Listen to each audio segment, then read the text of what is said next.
안녕하십니까. 신의 한수 홍철기입니다. 대한민국을 살리기 위해서는 총선 승리 절대적으로 필요합니다. 근데 요즘 돌아가는 거 보면요, 그냥 적당히 과반으로 이겨서는 될 것 같지가 않습니다. 저자들의 폭거를 막기 위해선 그야말로 완승이 필요한데, 그 중에서 또 중요한 곳이 있습니다. 바로 문재인 정권의 근거지가 돼버린 PK에서의 승리, 정말 중요한 것 같습니다. 아유, 정말 생각해 보세요. 뭐 오거돈도 얘기가 많았고, 김경수는 뭐 지금 재판을 받고 있고요. 또 하다가 송철호까지, 울산까지, 소위 말하는 부울경이 다 엉망진창이 돼 있는 상황입니다. 빨리 PK를 이런 엉망진창에서 구해내야 되겠습니다. 그러기 위해서 PK에서의 총선 전략을 들고 나오신 분이 있습니다. 바로 조전혁 전 의원, 현재는 부산 해운대갑 예비후보입니다. 조전혁 의원 모시고 오늘 한번 제대로 어떻게 하면 이길 수 있을지에 대해서 얘기해 보도록 하겠습니다. 안녕하십니까? 안녕하지 못하죠. 지금 돌아가는 꼬라지 보면 안녕할 수가 없죠. 아유, 정말 화딱지가 나시죠? 아, 그럼요.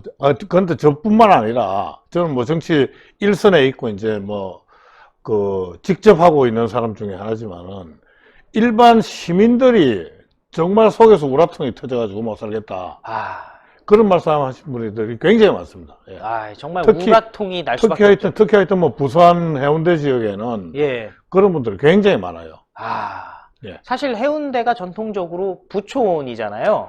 부촌도 있고, 근데 이게 좀 섞여 있습니다. 그러니까, 직장인들도 많고요.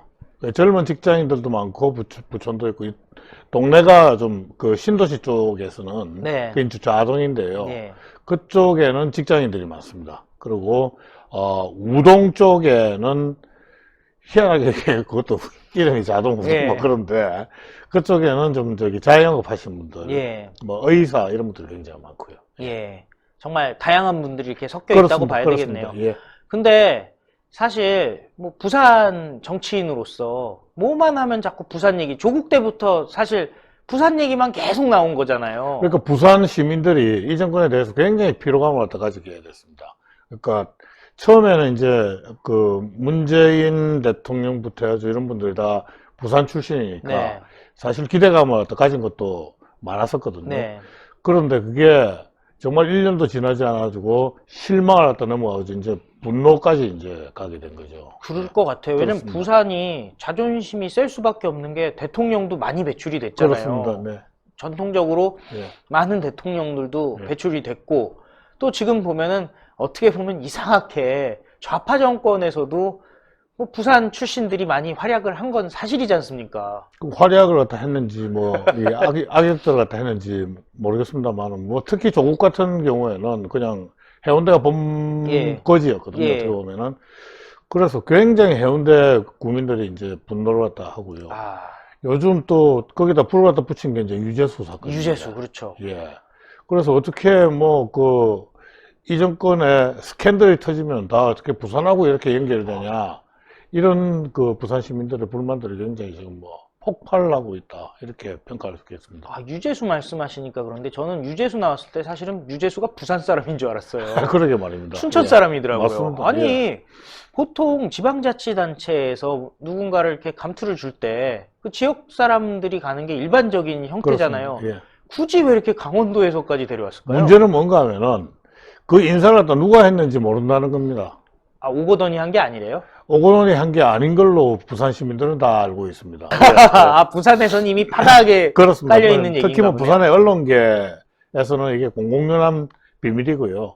인사를 갖다 했다 그러면 이 인사는 누구의 작품이다는 걸 갖다 이미 다 알려지고 있는 것 같습니다. 딱딱 집어서. 그래서 이번에 유재수 같은 경우도 오거돈 시장의 작품이 아니다라는 게 공공연히 하여튼 이야기가 퍼져 있어요. 이게 참, 근데 사실 생각해보면은 선출직 시장이 힘이 없다. 이것도 사실은 저는 좀 이해가 안 되는 부분인데, 그럼 선출직 시장한테 밀어붙일 수 있는 사람은 대한민국에 몇 명 없을 거 아닙니까? 그렇죠. 소위 말하는 이제 문해 정권 핵심들 있죠. 근데 이번에 보면은 그렇지 않습니까? 근데 청와대 같은 경우에도 직제가 희한한 게 어떻게 조국이 이제 수석이면서 비서관급이 그렇죠. 재선 의원이 비서관으로 갔습니다. 백원우. 그렇습니다. 예. 근데 그런 여태까지 청와대가 있었냐 싶기도 하고요. 어떻게 보면 이제 조국이 수석을 갖다 할 때도 수석보다 더 센 게 비서관 아니었나 이런 그렇죠. 생각도 들기도 하고요. 그래서 정말 이 정권에서는 이 몰상식과 비상식이 상식을 갖다 파괴하고 네. 특히 뭐 원전 같은 걸 갖다 보면은 미신이 과학을 갖다 파괴하고 그렇죠. 예.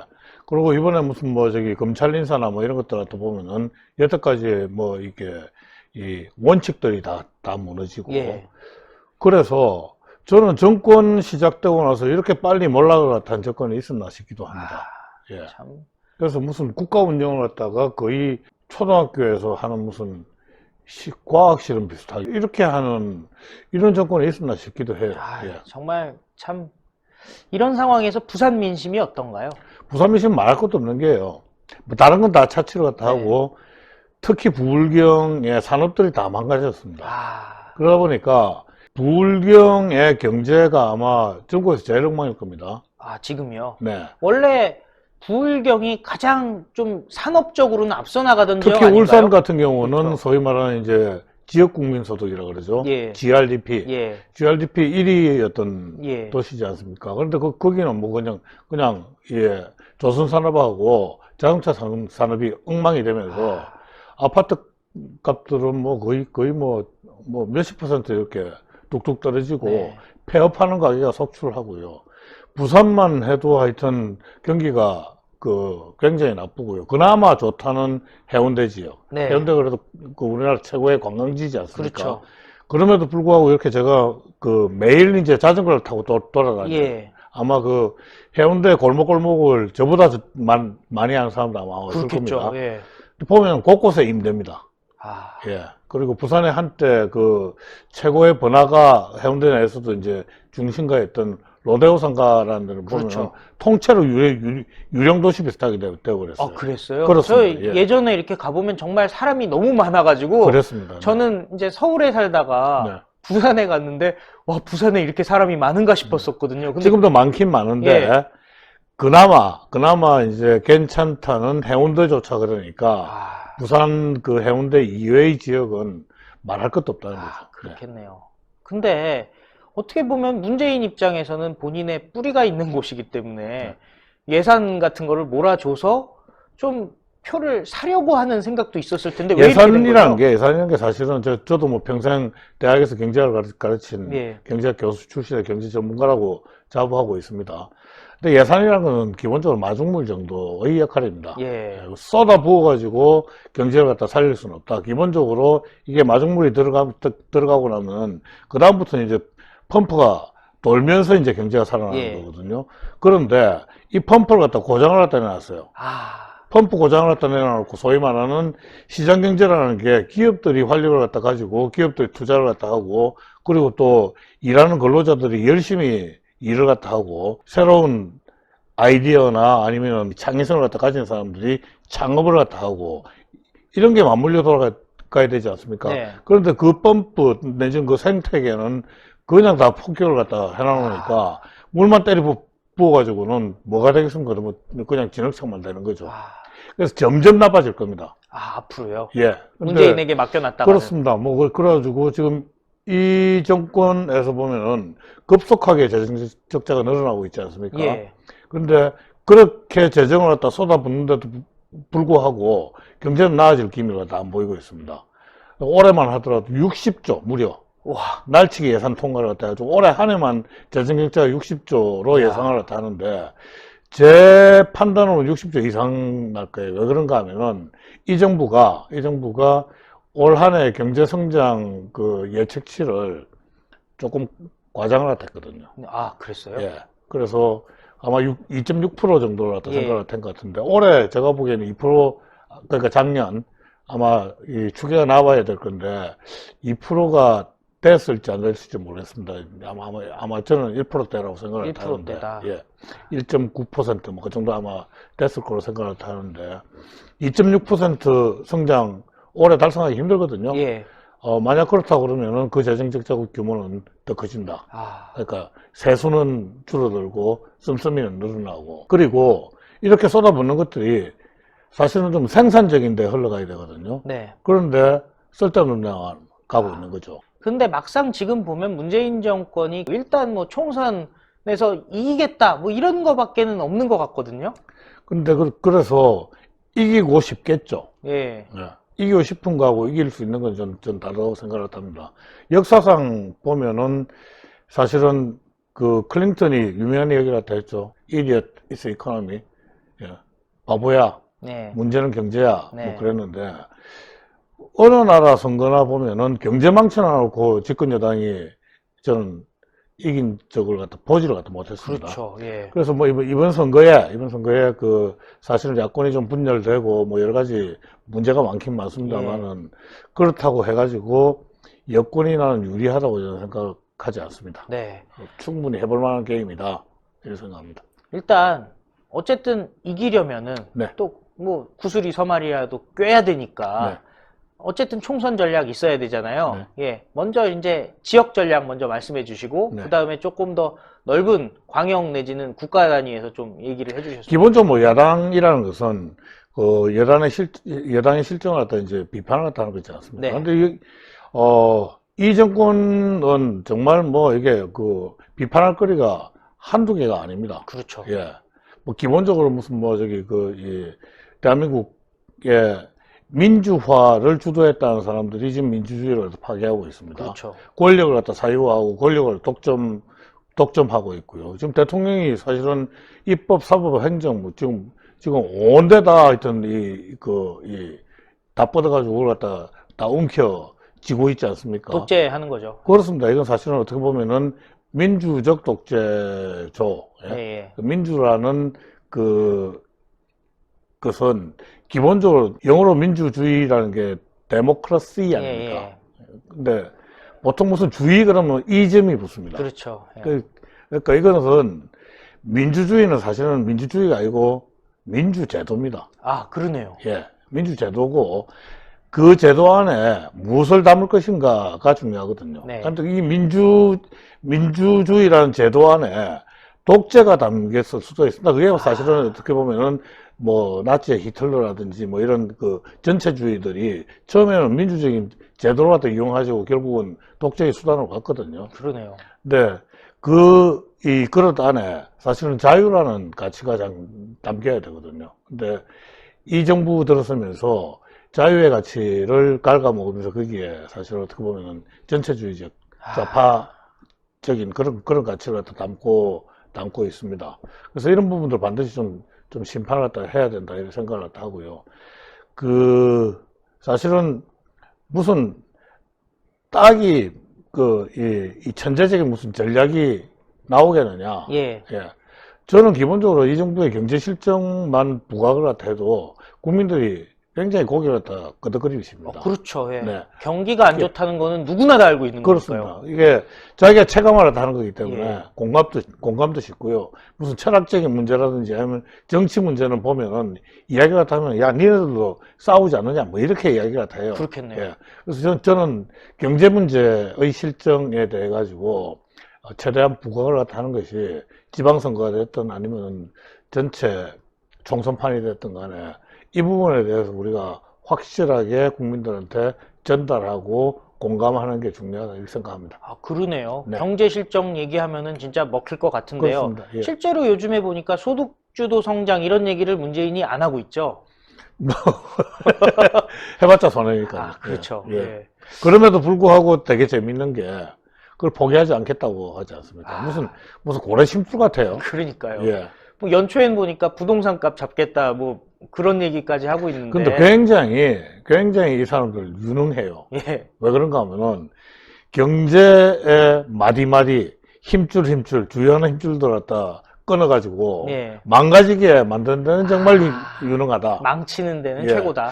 그래서 나는 정말 걱정인 게 정말 나라를 위해서 걱정인 게 이게 다음번에 정권이 바뀐다고 해가지고 이렇게 망가뜨리는 것을 바로 정상화할 수 있느냐. 원래 망가뜨리는 게 쉽지 않습니까? 그렇죠. 예. 근데 짓는 데는 오래 걸립니다. 그래서 이런 부분들이 정말 벌써부터 이제 걱정이 됩니다. 예. 예. 사실 저희가 이제 총선 승리하면 요즘에 이제 황교안 대표가 계속 대통합을 강조하고 있지 않습니까? 네. 그 대통합에 대한 입장은 어떠신가요? 뭐 기본적으로 뭐 하나로 뭉쳐야 한다고 생각합니다. 그렇지만 정치는 저는 항상 이야기가 뭔가 하면은 가치와 철학의 판매업이라고 생각을 해요. 그래서 어중이떠중이들이 그냥 뭉치는 것은 그게 정말 통합이냐? 나는 그건 그렇지 않다고 생각을 해요. 예. 저는 그래서 제가 왜 그걸 여쭤봤냐면요. 하태경 얘기를 안 할 수가 없어서 제가 그냥 여쭤봤어요. 왜냐면은 지금 새로운 보수당의 책임 대표 이렇게 돼 있지 않습니까?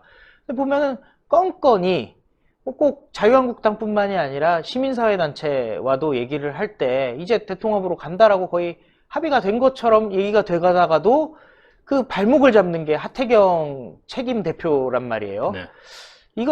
이게 지금 사실 새로운 보수당도 어떻게 보면 혼자 뭐 이제 6명이죠. 하기가 쉽지가 않은 상황이잖아요. 대통합 해야 될 것 같은데 왜 자꾸 이러는 거죠? 거기에는 뭐 크게 두 가지가 있다고 생각합니다. 하나는 그런 식으로 해가지고 최대한 하여튼 이 몸값을 갖다 높이겠다라는 그런 생각이 하나 있는 거 있을 수 있고요. 뭐 제가 뭐 그 안에 안 들어가서 제가 어떻게 알겠습니까만은 다만 제 짐작으로는 그런 부분, 그리고 나중에 결국은 구체적으로 협상 들어갈 때는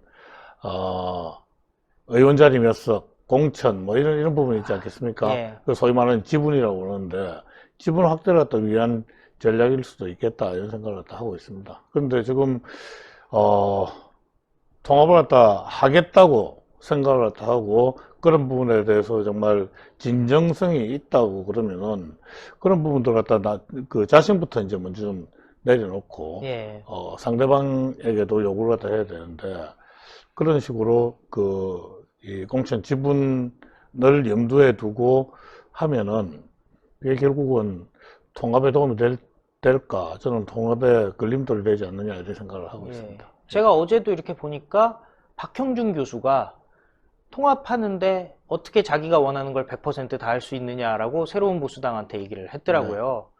그런데 새로운 보수당 같은 경우는 사실은 국회의원도 몇 명 없고 또 요즘 보면 지지율도 별로 그렇게 높은 것 같지가 않고 그럼 결국에는 오히려 본인들이 다 내려놓고 같이 움직여야 되는 거 아니겠습니까? 경선해야 되는 거죠, 지역구마다. 저는 그렇다고 생각합니다. 그게 진정한 통합이지 서로 무슨 뭐 여기는 내 거, 여기는 네 거 이렇게 나누는 거는 실질적인 통합이라고는 볼 수가 없잖아요. 그리고 저는 뭐 이런 부분은 있다고 생각합니다. 지금 새로운 보수당의 유승민 의원이나 하태경 의원 같은 경우에는 뭐 꼭 저하고 경쟁을 해서 그런 게 아니고요. 사실 전국적인 이제 인지도를 갖고 있거든요. 뭐 그런 분들이 좀 수도권에서 좀 약진을 갖다 하고 이런 부분은 또 좀 필요하다고 생각을 해요. 그러네요. 수도권 험지로 나가서 지금 뭐 황교안 대표부터 험지에 출마하겠다고 그러고 지금 우리 당의 중진 의원들도 이 험지에 나오라고 요구를 하고 있지 않습니까? 그러면은 같이 통합을 갖다 하는 이제 그쪽의 스타 의원들도 저는 뭐 살신성인의 자세를 같이 보여줘야 된다 이런 생각을 합니다. 저 또 마지막으로 좀 하나만 또 여쭙겠습니다. 최근에 보면 이게 부산 출신인 청와대 사람들 부산에서 안 나오려고 한다 이런 얘기도 많이 들고 있어요. 예를 들어서 윤건영 국정상황실장인데 이 사람도 지금 보면은 그냥 서울에서 나오겠다 이렇게 얘기가 나오고 있거든요. 이게 지금 청와대가 혹시 문재인 정권이 부산을 갖다가 이렇게 피하려고 하는 건가요? 아니면 밀어 넣어도 안 될 거예요 아마. 추풍 낙엽으로 안 될 겁니다. 이게 지난 조국 사태 때 민주연구원이라고 있지 않습니까? 민주당 양정철이가 있죠. 싱크탱크인데 거기서 이제 여론조사를 짧은 기간에 두 번인가 했다고 그럽니다. 그래서 부울경을 다 해봤는데 정말 참패하는 걸로 두 번 다 나타났다고 합니다. 부울경에서 참패. 근데 그 당시에 비해 가지고 지금 여론은 더 안 좋거든요. 더 안 좋나요? 저는 더 안 좋다고 생각을 합니다. 이제 국민들한테 그때는 이제 조국에 대해 가지고 화는 났지만은 이제 정권 전체에 대해서 화나지는 않았었습니다. 그렇죠. 그런데 지금은 좀 울산하고 경남은 잘 모르겠지만 제가 있는 그 부산에 대해서 이야기를 하면은 부산만큼은 정말 그 속에서 그냥 분노감이 치밀어가지고 그렇죠. 예. 부산 시민들이 거의 부글부글 하고 있어요. 그걸 청와대에서 왜 모르겠습니까? 예. 특히나 뭐 윤건희 씨 같은 경우는 국정상황실장이지 않습니까? 예. 제가 보기에는 그 양반한테는 여러 가지 자료나 아니면 뭐 여론조사 결과나 뭐 이런 것들이 쭉 다 올라가고 있을 건데 예. 제가 아무리 생각을 해봐도 윤건희 씨가 그런 자료를 다 보고 야 저 가면 지옥이구나. 그러니까요. 예, 저기 피해야 되겠다 이런 생각을 하는 거 아닌가 생각이 듭니다. 그렇게 봤더니 보니까 부산 출신에 배정고등학교인가 해가지고 네. 부산에서 고등학교를 나왔는데 네. 부산에 못 나오겠다. 이거 진짜 저는 좀 이해가 안 됐거든요. 그래서 뭐 부산에 있는 현역 그 민주당 여당 의원들은 지금 다 떨어진다고 지금 뭐 그러고 있습니다. 다 떨어지는구나. 네. 예, 그런데 뭐 사실 이렇게 큰 전략이야 있지만은 또 전술이라는 게 군자금이 있어야 되는 거지 않습니까? 그러게 말입니다. 네. 요즘 힘드시다고요. 제가 사실은 뭐 국회의원 하고 나서 쪽박 찬 사람은 조전영 하나밖에 없다고 해요. 그 소리 아신지 모르겠습니다만. 아니, 뭐 무슨 예, 내용인지는 저도 아는데 참 슬픈 얘기가 있죠. 뭐 슬프진 않은데요. 사실은 이제 저는 뭐 소신에 따라서 이제 국회의원 하면서 이제 소위 말하는 정규직 명단을 갖다 공개했고 그러니까요. 그 사람들이 이제 그 1인당 10만씩 배상 소송을 갖다 걸어가지고 2년간 세비 전체를 갖다 못 받고 그리고 또 그 외에 이제 약 한 13억 정도 합쳐서 거의 한 16억 정도를 갖다 날렸습니다. 와.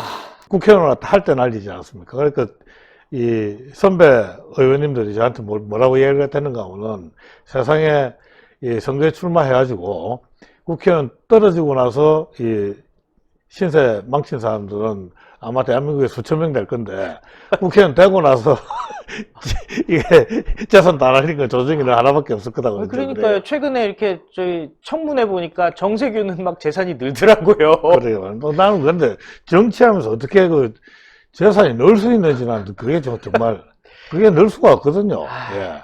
그래서 사실은 좀 불편하네요. 불편한데, 이게 뭐 정치하다 보면은 어쨌든 간에 이제 뭐, 현수막 하나 갖다 달더라도 다 돈이어서. 그래서 제가 오늘 뭐 이 신의 한수에 나온 이유는 우리 국민들과 신의 한수 시청자분들한테 속된 말로 앵벌이 좀 하러 나왔습니다. 무슨 앵벌입니까? 선거 공영제가 돼가지고 정치훈금 10만 원은 전액 세액 공제가 됩니다. 그래서 이런 이야기입니다. 소득세를 갖다 100억이면 좋겠다. 100만 원 낼 게 있다 그러면은 저한테 10만 원 갖다 후원해 주시면은 100만 원 낼 세금을 90만 원만 내면 되거든요. 어차피 이 정부에 100만 원 세금 안 해봤자 이 정부 헛되이 쓰지 않습니까? 흥청망청. 그렇죠. 그것도 뭐 좌파 인사들 강연료에 나가고 뭐 아마 그럴 겁니다. 그런데 헛되이 쓰느니 차라리 그 10만 원 갖다 저한테 후원해 주십시오. 그러면은 여러분들 세금 낼 돈으로 정말 파이트 하나 키우시는 게 될 겁니다. 제가 뭐 21대 국회의원 되면은 저는 이번에는 정말 민노총하고 세게 붙을 거거든요. 정교조랑도 계속 싸우셔야죠. 뭐 정교조도 정교조지만 저는 좀 더 센 놈하고 좀 더 센 대로. 지금 농협 301-0263-4186-21이고요. 근데 이게 여쭤볼게요. 입금 문자를 보내주시기 바랍니다. 이렇게 돼 있는데 이게 어떻게 된 얘기죠? 그 누가 보내주셨는지 확인이 안 되면 잘못하면 그게 국고에 또 들어갑니다.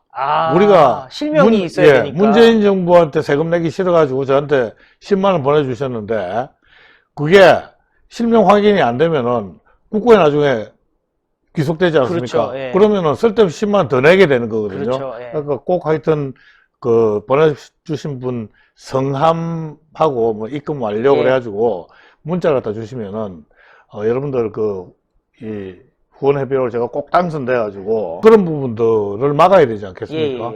미국 같은 경우에는 벌써 1955년도에 그 노조관계법이 있습니다. 그래서 뭐 영어로는 Labor Management Act 1955 이렇게 되어 있는데요. 거기에서는 노조의 회계를 공시할 뿐만 아니라 영수증 하나까지 단돈 1센트 쓴 영수증 하나까지 다 공개하게 돼 있어요. 당연한 거 아니에요, 근데? 저는 그거 당연하다고 생각을 합니다.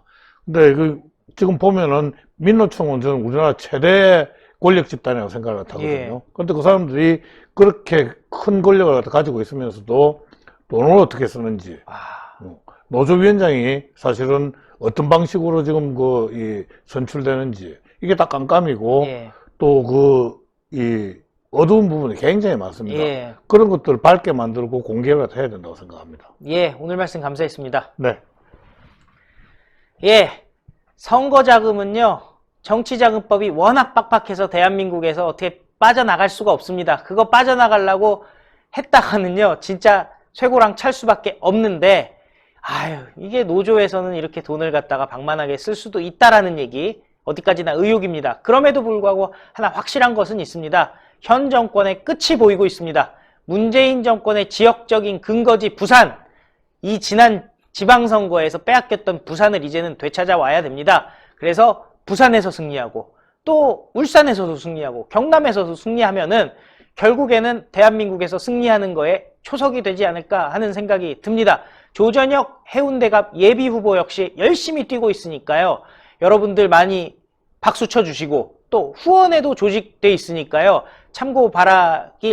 참고하시길 바라겠습니다. 그리고 후원에 입금하신 후에는요. 꼭 전화 바란다고 하시니까요. 여러분들 실명으로 꼭 확인을 해 주시기 바라겠습니다. 전액 세액 공제반은 딱 10만 원만 해주십시오. 더 많이 하실 필요 없습니다. 예. 예, 승리해야 됩니다. 총선에 승리해야 되고 해운대 갑에서도 승리해야 됩니다. 감사합니다. 치열하게 하겠습니다. 고맙습니다. 감사합니다.